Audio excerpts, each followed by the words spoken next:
Amigas y amigos de Cinéfilos en Apuros, bienvenidos sean, yo soy Elia Leonardo. En esta ocasión vamos a hablar de Copa 71, un documental que ya llegó a Netflix, que es dirigido por Rachel Ramsey y James Erskine. Es un documental que tiene su propia visión, su propia exploración de lo que fue el Campeonato Mundial Femenil de 1971 efectuado en México. Es un documental importante por muchas razones. Una de ellas es el rescate de archivo, de material de archivo, sobre lo que fue aquel evento material que, como lo dice Serena Williams en la introducción del documental, mucho de él estuvo resguardado. Y por otra parte también para escuchar de viva voz los testimonios de exfutbolistas que participaron en aquel certamen, jugadoras de las distintas selecciones. Por ejemplo, escuchamos testimonios de italianas, argentinas, inglesas, mexicanas, para ahondar y explorar qué significó ese campeonato mundial en su momento, qué está significando a la postre, y para lanzarnos y formularnos también nosotros mismos cuestionamientos alrededor del por qué no avanzó, qué fue lo que pasó, por qué también no se progresó en muchas cuestiones respecto no solamente al fútbol, sino también en favor de la mujer. Entonces, un montón de preguntas tenemos que hacernos en función de lo que estamos viendo, de lo que se nos ofrece en el documental, pero al mismo tiempo también para informarnos y conocer lo que fue, aquel evento. ¿Por dónde desmenuzar y por dónde comenzar a hablar de Copa 71? Vamos por partes. El Mundial Femenil de 1971 es un evento que ha llamado mucho la atención, que inquieta, que intriga, que genera curiosidad, que genera mucho interés. Tan es así que en 2023 se estrenaron 3 documentales relacionados específicamente a lo que fue aquel evento deportivo. El primero de ellos es Tan cerca de las nubes, de Manuel Cañive, que es mexicano, y el cual incluso se exhibió en el Festival Internacional de Cine de Morelia. El segundo fue México 71, de Carolina Gil Solari y Carolina Fernández, un documental argentino que tiene la particularidad de que su lectura está enfocada particularmente, valga la redundancia, en lo que fue la participación de la selección argentina femenil en aquel certamen. Y el tercero es Copa 71. Justo les comentaba yo que la voz de Serena Williams al principio del documental, una manera de prólogo, nos informa que mucho del material que se puede ver en este trabajo permaneció resguardado, protegido por muchísimos años, ¿no? Estamos hablando ya casi de 50 años, ¿no? Es material que estuvo ahí, resguardado como si se tratara incluso de material clasificado, tal como se trataban los archivos, los expedientes de conflictos sociales de corte revolucionario, conflictos incluso bélicos, o sea, como si se tratara de un asunto incluso hasta de Estado, ¿no? Entonces, he ahí también una importancia de lo que nos está diciendo Serena Williams sobre lo que se va a ver en el documental, porque no nada más es explorar el suceso como sí, sino también entender el valor y el aporte periodístico que eso significa para nuestros días con relación al fútbol femenil. Una disciplina deportiva que hoy día sigue siendo criticada y cuestionada por un sector de aficionados que basándose en su pensamiento machista y misógino, consideran que el fútbol no es para la mujer, con lo cual yo no estoy pero para nada de acuerdo, estoy completamente en desacuerdo, me parece una postura no solamente retrógrada, sino absurda, ¿no? Absurda porque el fútbol es para las mujeres, o sea, también ellas lo juegan. Y aquí, bueno, este matiz que hace Serena Williams con relación a cómo el material estuvo resguardado por tanto tiempo, empata de alguna manera con México 71, el documental argentino. ¿En qué sentido?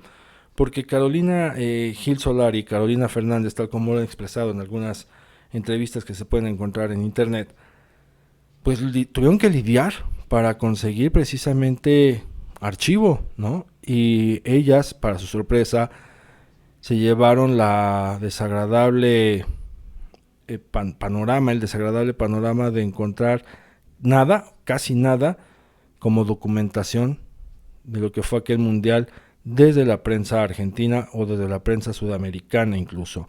encontraron sí algunas notas, una de ellas muy relevante, que incluso hace una observación de que el fútbol no es para las mujeres.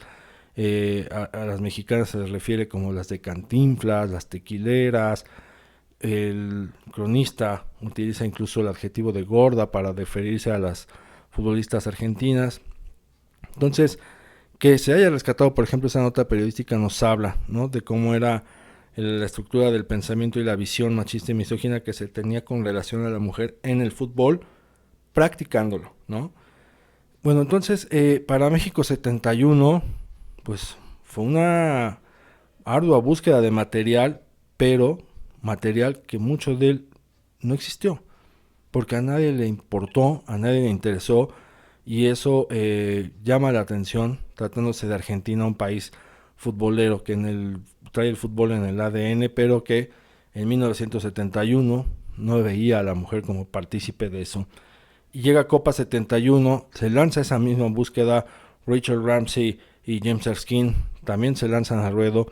Ellos también exploran lo que es el fútbol británico femenil, exploran el fútbol italiano femenil, el fútbol danés femenil y el fútbol mexicano femenil, encontrando mucho material, no precisamente por ejemplo en Argentina, ¿no?, sino más bien en México. Bueno, y esa búsqueda habla, ¿no?, habla de las adversidades que para hablar del fútbol femenil existen con relación a un suceso histórico que marca la pauta para que hoy día también puedan seguir desarrollándose, pueda seguir efectuándose el Campeonato Mundial Femenil.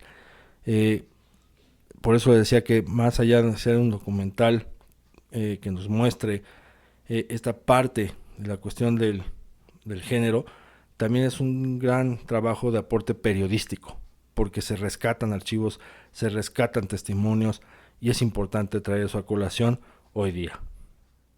Entre los testimonios que aborda o que plasma Copa 71, hay uno, y una de las entrevistadas comenta algo que es fundamental y muy trascendental, no solamente en el documental, sino fuera de, ahora que podemos empezar a analizarlo con los avances que ha tenido el fútbol femenil, pero que también se sigue enfrentando un montón de barreras, de situaciones y de adversidades. Lo podemos ver simple y sencillamente con la Liga MX femenil, donde hay una disparidad muy notoria entre los clubes que sí consideran y sí le dan un valor de importancia a sus planteles femeniles.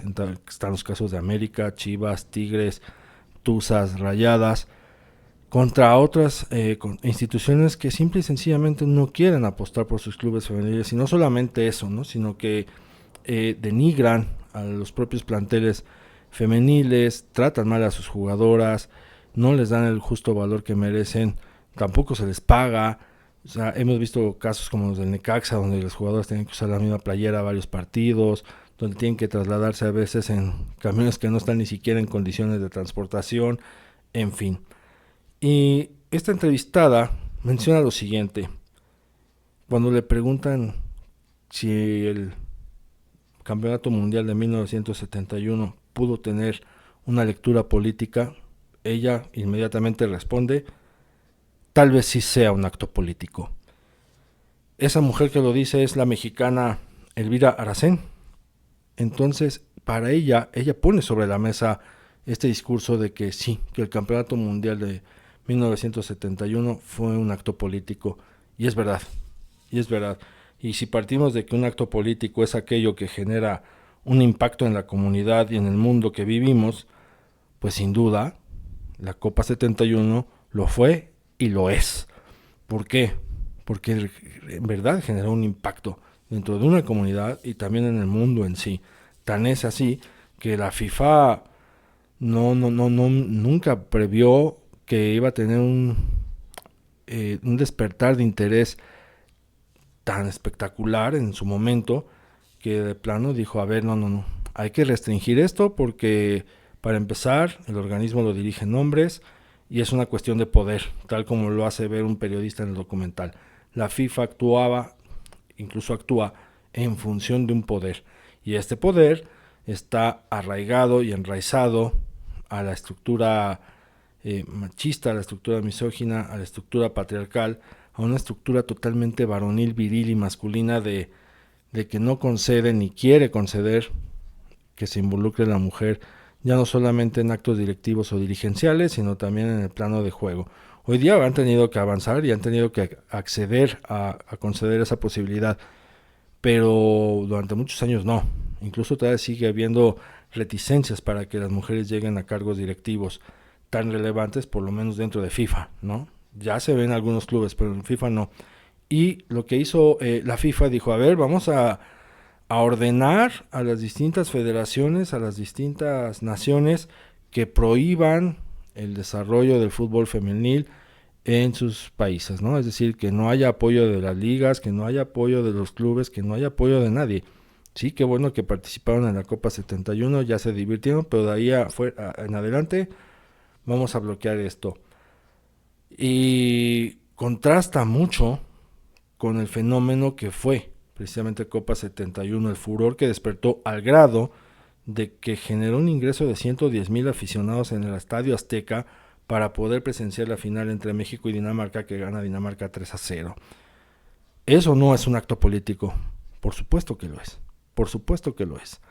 Y les digo, tan lo es que por eso la FIFA decidió reprimir y decidió cerrar las puertas a que las mujeres siguieran jugando fútbol, y no solamente siguieran jugando fútbol, sino que se desarrollaran, sino que fueran creciendo y al mismo tiempo cobraran.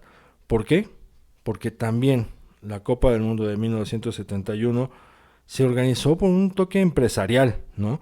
Es para generar dinero, generar negocio, por lo tanto, ya desde ahí se asomaba que el fútbol femenil podía empezar a ser un negocio, y un negocio redituable. Y es cuando también algunas jugadoras, entre ellas Elvira Aracén, dicen, oye, ¿por qué? O sea, ¿por qué no nos están pagando si estos se están metiendo mucha lana de nosotros, ¿no? Tanto que hubo un conflicto ahí interno para ver si se jugaba o no se jugaba el famoso partido contra Dinamarca. Claro, también hay con algunas cosas de la prensa que no podía faltar en esta cuestión de decir cosas que a lo mejor no son. Pero ya se ponían sobre la mesa también esta cuestión, la de poder cobrar por hacer lo mismo que hacían los varones. Entonces, Elvira Aracén lo hace ver en el documental que es un acto político. Y creo que también ahí hay que reflexionar y preguntarnos si hoy día el mismo fútbol femenil es un acto político, y lo es, para mi entender lo es.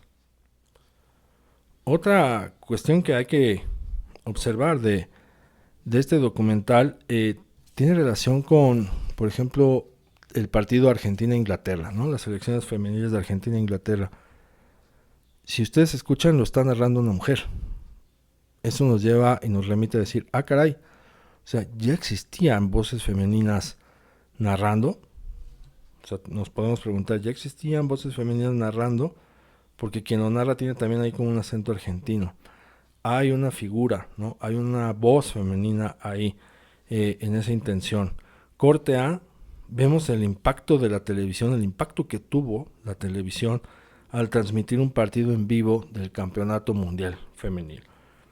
Fue un suceso, fue todo un suceso. Y no solamente fue por la transmisión en vivo de ese juego, por lo que representó, digamos, para el espectador que estaba en su casa, sino porque el propio espectador veía a través de la televisión dos cosas. Uno, pues la capacidad que tenían esas mujeres para jugar al fútbol, ¿no? Que además de deporte también era un espectáculo. Y por el otro lado, ver que el estadio, por ejemplo Azteca, estaba lleno. Había una trascendencia, había un impacto que comulgaba precisamente con el poder televisivo de la transmisión. Y eso nos obliga a pensar, bueno, ¿por qué no se avanzó? ¿Por qué se le tuvo tanto miedo? Más allá del trato de FIFA por reprimir, también, ¿a qué le tenían miedo, no? O sea, ¿a qué le tenían miedo a la FIFA? ¿A qué le tenían miedo los hombres que tomaban decisiones en la FIFA? Y la pregunta de a qué le tenían miedo va también acompañada de este fenómeno de la televisión, este fenómeno de que ya se escucha una voz ahí narrando, es decir, bueno, también ya la mujer empezaba a participar e involucrarse en los medios de comunicación para formar parte de la otra construcción del juego, que es la oratoria, la narrativa, la literatura, en fin, todo lo que envuelve al fútbol como tal. Y la otra, hay un tercer punto, que es la hospitalidad que recibieron las jugadoras de las distintas selecciones, ¿no? Las danesas, las italianas, las inglesas, las argentinas. Había un acercamiento de la propia sociedad, del pueblo, con estas jugadoras como si fueran unas rock stars. Y era un México que nos muestra, o sea, el documental nos permite también ver a ese México caluroso, cariñoso, atento con el extranjero, atento con quien nos venía a visitar, con quien además venía a jugar fútbol, tanto de hombres como de mujeres. O sea, había una atención tanto de hombres como de mujeres, es decir, había una sociedad por ahí masculina abierta precisamente a que se jugara fútbol, a que las mujeres jugaran fútbol, que no decía, ay, mira, ellas no, no. O sea, el documental nos está mostrando que en 1971 había por ahí un sector masculino que veía con buenos ojos que las mujeres jugaran fútbol, que no solamente lo veía bien, sino que iba al estadio, gritaba, aplaudía, le echaba porras a su selección, en este caso la mexicana. ¿Qué pasó también con ese sector masculino? ¿Qué pasó con esa sociedad, no? Claro, o sea, el devenir de la historia de nuestro país marca muchas de esas respuestas que se pueden dar, pero hoy día, por ejemplo, ya es muy difícil a veces ver ese trato afectuoso y cariñoso y atento hacia las personas que vienen del extranjero. Hoy vemos, ¿no?, en redes sociales cómo hay muchos hombres que, escudándose en el anonimato, insisten en que la mujer no está para el fútbol. Entonces también esa observación a esas cosillas hay que atenderlas, porque digo, por ejemplo, si se escucha una voz narrando un partido de fútbol en 1971, es pues que se estancó tanto, ¿no?, durante más de 2 décadas para que volvieran a aparecer mujeres en las transmisiones de los partidos de fútbol. Yo recuerdo a Gaby Fernández de Lara, a quien recordamos como una de las primeras reporteras de cancha cubriendo ya partidos varoniles.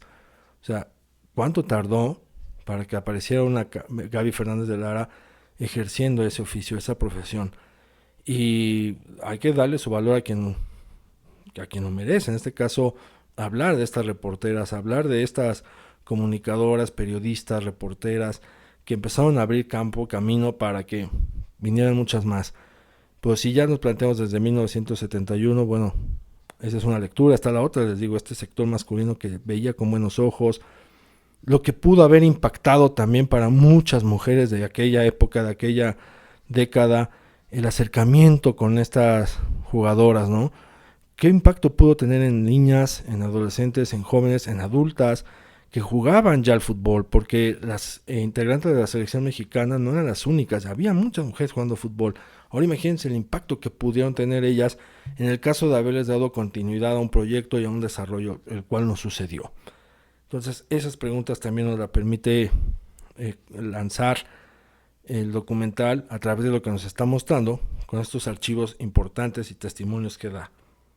Copa 71, un documental que les digo vale la pena revisar, vale la pena observar, no solamente por una cuestión de fútbol, sino por muchas razones. Les digo, es un documento que nos introduce a un pasado que comulga mucho con nuestro presente con relación a cómo nos comportamos con las mujeres, cómo vemos la integración de la mujer a algo como el fútbol, qué pudo haber cambiado, por qué no cambió, qué cosas de esas cosillas que pudieron haber cambiado y que no seguimos sin cambiar, o que por el contrario retrocedimos más de la cuenta.